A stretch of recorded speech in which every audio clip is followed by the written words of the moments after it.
inguinal relacionada con el deporte, una sesión que ha sido tutorizada por el doctor Roldán Aviña.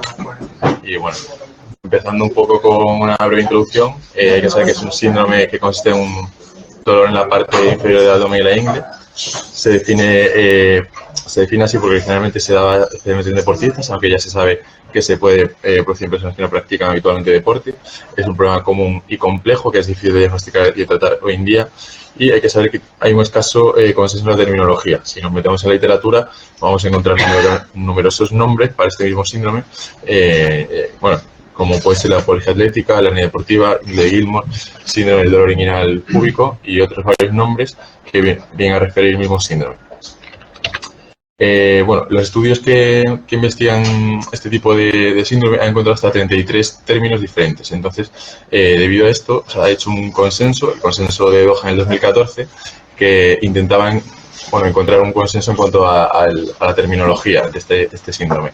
Este fue un consenso que se realizó entre médicos especialistas en deporte y fisioterapeutas, y entonces decidieron dividir el dolor de ingle en 3 categorías principales. El primero pues serían las entidades clínicas que están bien definidas para el dolor inguinal, y ya dentro de esta categoría pues subdividen en el que está relacionado con los aductores, con el iliosoas, con la zona inguinal, que viene a ser el ligamento inguinal, los anillos superficial y profundo y el tendón conjunto, y el que está relacionado con el pubis. Ya otras categorías serían el dolor en la ingle relacionado con la cadera y pues otra categoría para otras causas que no son las anteriores. Entonces, diciendo un poco la definición oficial que da la British Hernia Society, pues habla de que es cualquier afección que cause dolor unilateral persistente en la ingle, sin hernia demostrable, tras excluir otra afección gastrointestinal o genitourinaria que lo justifique. Y para esta sociedad hay que tener 3 de los siguientes 5 hallazgos clínicos para poder establecer un diagnóstico, como puede ser el dolor localizado en el tubérculo púbico, la sensibilidad sobre el anillo inguinal profundo, la dilatación y el dolor en el anillo inguinal superficial, sin una hernia evidente, el dolor a palpación en el origen del tendón aductor largo, o dolor difuso en la ingle, el periné o la parte interna del muslo. En cuanto a la etiopatogenia, la hernia, pues ya hemos dicho que suele formar parte de un complejo lesional amplio que radica un mismo significado clínico, y la mayoría se desarrolla a través de un mecanismo común que es la alteración de la estabilización pélvica. También puede haber otros componentes asociados que también produzcan dolor al paciente y nos confundan un poco. Ahora, el diagnóstico, como puede ser una tendinopatía, un pinzamiento del nervio obturador, una hernia inguinal verdadera. Y lo que encontramos en estos pacientes es que el 85% tienen una debilidad de la parte posterior del canal inguinal, y ya menos frecuentemente pues una alteración de la aponeurosis del oblicuo externo. Aquí vemos que el diagnóstico diferencial del dolor inguinal es sumamente amplio, desde lo más frecuente que nos puede confundir con este síndrome a la izquierda hasta lo más raro a la derecha. En cuanto a anatomía, las alteraciones anatómicas en esta afección pueden ser variables, aunque, como hemos dicho, dan el mismo síndrome. La hipótesis original, cuando se describió el síndrome, pues hablaba del desgarro en la aponeurosis del oblicuo externo que provocaba una lesión del nervio inguinal. Pero hoy en día ya hay descritas otras causas, como pueden ser los desequilibrios de fuerza entre recto abdominal y los aductores, los defectos o debilidad en el canal inguinal posterior y la compresión de la rama genital del nervio genitofemoral, que se vendría a producir un poco por la citada debilidad del canal inguinal posterior. Entonces, ¿cómo se producen estas lesiones? Pues existe una actividad atlética intensa, esto genera tensión sobre músculos, tendones y ligamentos de la región inguinal, y esto tensión sobre los huesos púbicos, articulaciones y estructuras relacionadas. Al final, la hipótesis es que hay un desbalance entre la intensidad de las fuerzas ejercidas en direcciones opuestas, desde el recto abdominal por encima y los músculos aductores por debajo, y esto es lo que genera la lesión. Además, la fuerza de cizallamiento que genera la extensión repetitiva del tronco, la aducción de la cadera y la rotación del torso, pues también contribuyen a esta lesión de estos tendones. En cuanto a factores de riesgo, mucho más común en hombres, solo el 10% son mujeres, es más común en deportes como el hockey, el fútbol, el rugby y el fútbol americano, pero como factor de riesgo se describe también la extensión de la parte anterior del tronco y la abducción de la cadera, es decir, los estiramientos de los aductores, y como este movimiento se puede producir en gran cantidad de deportes, al final no es un criterio por el que podamos descartar el síndrome, el deporte que haga el atleta.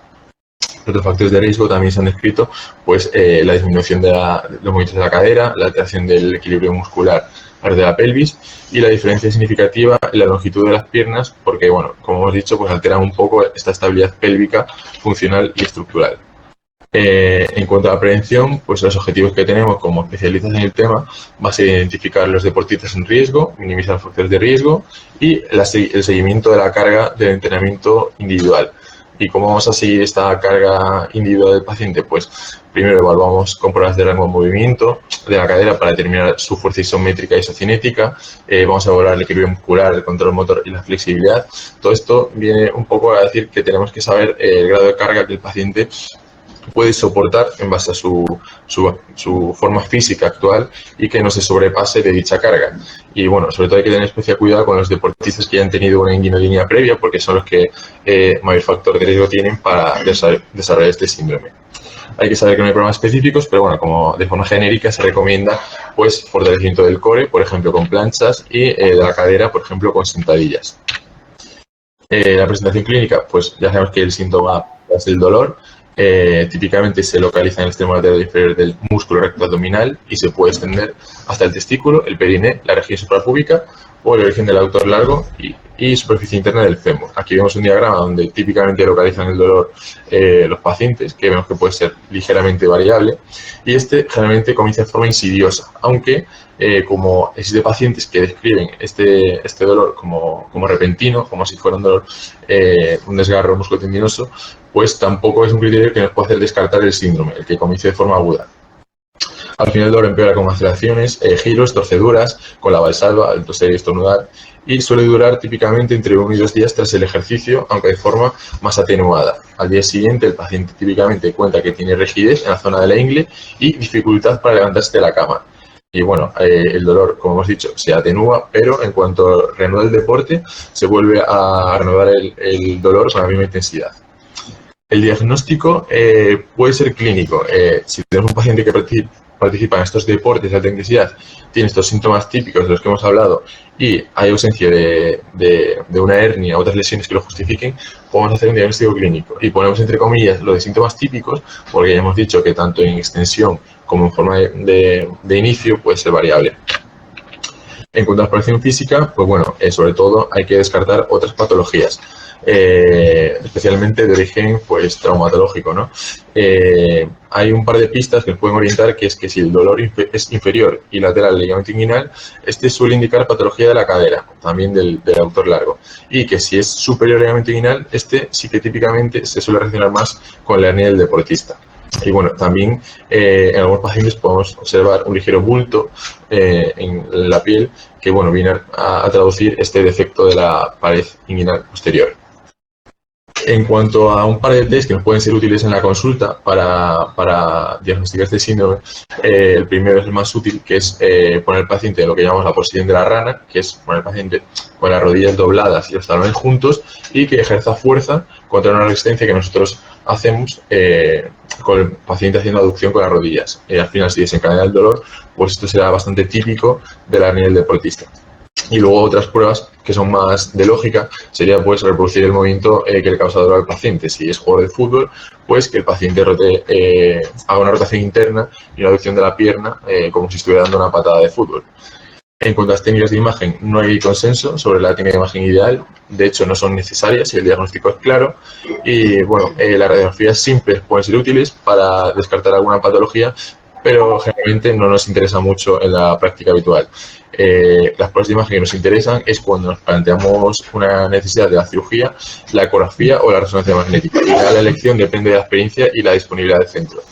La mamografía, o sea, por comentarla, nos puede descartar algún síndrome como puede ser la osteoartritis del pubis, pero bueno, generalmente no nos ayuda mucho.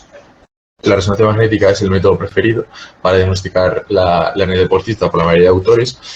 Nos descarta otras patologías y nos puede ayudar a ver anomalías en el recto abdominal, el aductor largo o el pectíneo, que como hemos dicho, pues influyen en este síndrome. Tiene una sensibilidad del 68% y una muy alta especificidad para ver lesiones del tendón del recto abdominal. Y bueno, ya hemos dicho que puede haber también otras lesiones en esta zona. También hay que tener cuidado porque, por ejemplo, si vemos edema medular de la sínfisis del pubis, nos puede confundir, podemos pensar que tiene una osteoartritis del pubis, pero estos hallazgos muchas veces se ven en pacientes que son asintomáticos. Aquí vemos una imagen de una resonancia magnética donde se ve la protusión a la valsalva de la pared inguinal posterior sin una hernia evidente.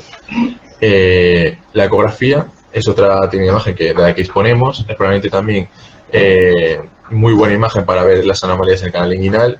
Lo único que tiene, bueno, la desventaja de que depende de radiólogo que la haga y habitualmente requiere un radiólogo experimentado para ver este tipo de lesiones.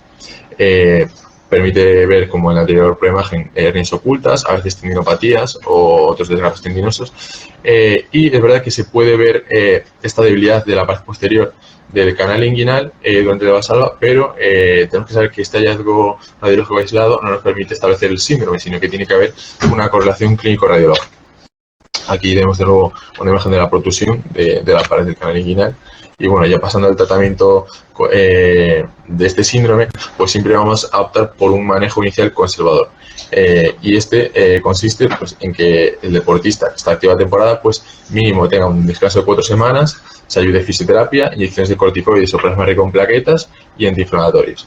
Hay que saber que, a pesar de realizar correctamente este manejo conservador, los síntomas se pueden pues, reanudar al retomar la práctica deportiva durante 1 o 2 temporadas. Y esto al final lo que termina es que termina que el paciente a lo mejor tiene que dejar el deporte o que tiene que mantenerlo a costa de sufrir dolor. Y una típica pregunta que nos van a hacer en la consulta es si hacer deporte en condiciones dolorosas, porque al paciente le interesa mucho acabar la temporada, pues va a deteriorar sus resultados en caso de que al final se intervenga. Y se ha visto que el practicar deporte bajo condiciones dolorosas pues no empeora los resultados de la cirugía en este caso.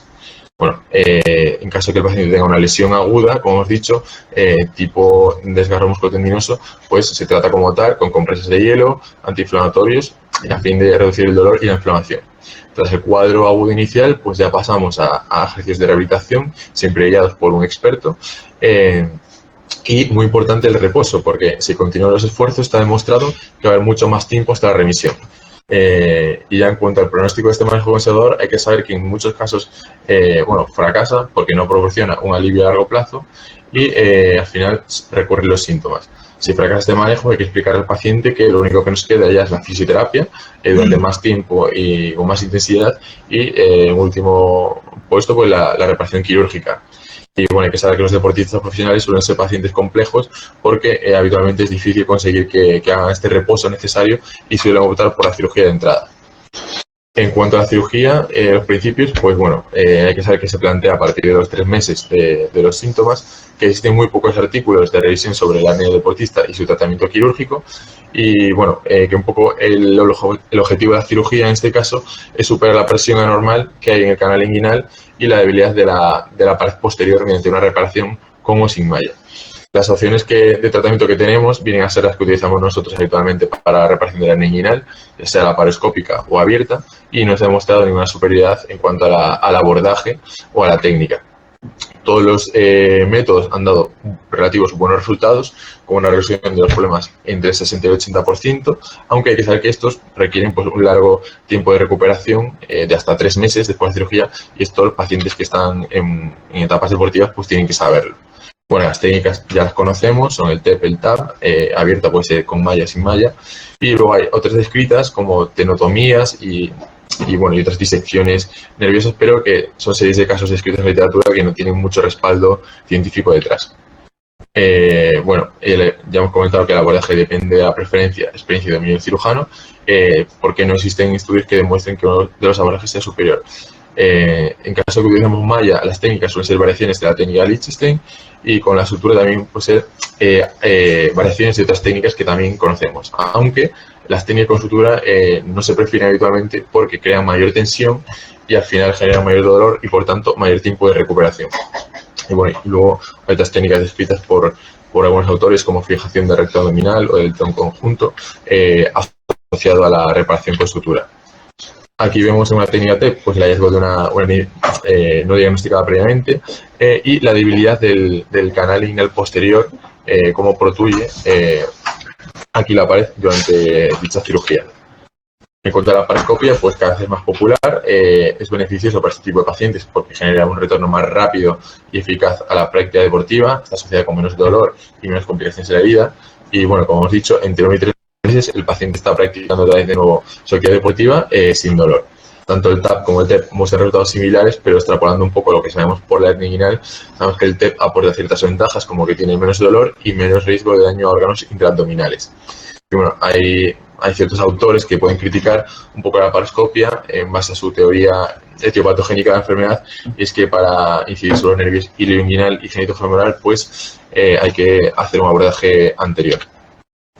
Bueno, y algunas connotaciones extra de la cirugía laparoscópica, que se genera un soporte firme, reduciendo tensión muscular al poner una malla desde la parte posterior, que la dilatación con balón, que realizamos por ejemplo el TEP, aumenta el tejido cicatricial en la zona y genera una neurólisis que puede ayudar a dolores del tipo neuropático. Esto también se produce también mediante la disección lateral durante el TEP, y además otro beneficio que tiene es que podemos encontrar hernias que no habíamos diagnosticado previamente. Ya pasando un poco al algoritmo pues que proponemos para el servicio, que no se ve mucho, ¿no? Bueno, básicamente es que si el diagnóstico es claro, como hemos dicho, se puede hacer un diagnóstico clínico. Y entonces, en un diagnóstico clínico directamente podemos pasar al manejo conservador. Si tuviéramos dudas como otra enfermedad, lo que sea, podríamos pedir alguna prueba de imagen tipo ecografía o resonancia magnética.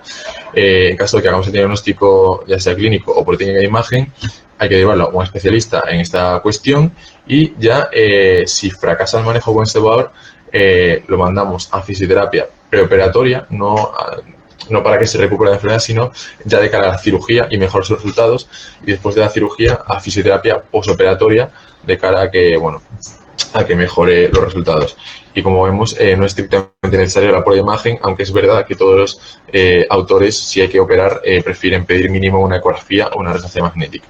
Y ya para terminar, pues bueno, que es un tema complejo que requiere una evaluación clínica cuidadosa y un enfoque multidisciplinario, que las tasas de respuesta al tratamiento conservador no son las mejores, pero al final si conseguimos ahorrarle una cirugía a un paciente joven y deportista, pues es lo que es muy beneficioso para el paciente. Que si fracasa el tratamiento conservador después de 2 a 6 meses, ya sí que tenemos que plantear al paciente la posibilidad de la cirugía, que son técnicas quirúrgicas que ya conocemos, de reparación de la hernia inguinal, y los deportistas a las 4 o 8 semanas ya están volviendo a su práctica habitual. Y bueno, simplemente decir que para el futuro sería mucho mejor para esta enfermedad pues conocer un poco más sobre la fisiopatología y técnicas quirúrgicas específicas para este síndrome, porque no hay ninguna técnica específica. Y ya lo que nos debemos llevar, sobre todo los residentes de esta sesión, es que en la consulta muchas veces cuando vemos inguinodinias, porque si nos encontramos con una inguinodinia, un paciente joven deportista, pues ojo, funciona la cirugía de entrada, aunque veamos que tiene una mínima protusión de una hernia, pues considerar este síndrome el diagnóstico diferencial y plantearnos mandarlo a un manejo conservador en un primer lugar antes que mandarlo a una cirugía de entrada. Y eso es todo.